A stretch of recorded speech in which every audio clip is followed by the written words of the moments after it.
Արցիկով այդպես բավարար պատասխաներ տրվել։ Պարոն Պապայան, բայց մի հարց էլ էլի այդ վառելիքի հետ կապված հիմա որ ասացիք բերվում այդ նոր խմբականակը Հայաստանը պարբերաբար պատասխան առաջարկներ հնչեցնում, որ նաև Ադրբեջանը օգտվի Հայաստանի ճանապարհներից, ինչու արձագանք չկա մինչև հիմա ձեզ։ Դե տեսեք իրենք այսպես թե այնպես այդ ճանապարհը ունեն։ Իրենք այսպես թե այնպես հարմար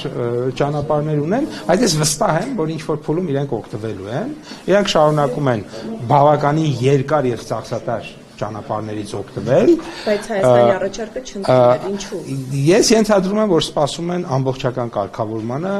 որից հետո նոր Այսինքն ինչ որ ռիսկեր են տեսնում, չեմ կարծում, մտահոգություն բացարձակ ես չեմ տեսնում, պարզապես մոտեցման խնդիր է։ Մենք իրենք կարծում են, որ պետք է ամեն ինչ ավարտելու միանգամից, մենք կարծում ենք, որ կարելի է զուգահեռ անել։ Ինչպես Եվրամիության հետ որ քննադատել են իրենք այդ Հայաստան Եվրամիությունը, այսպես այդ հռչակագրում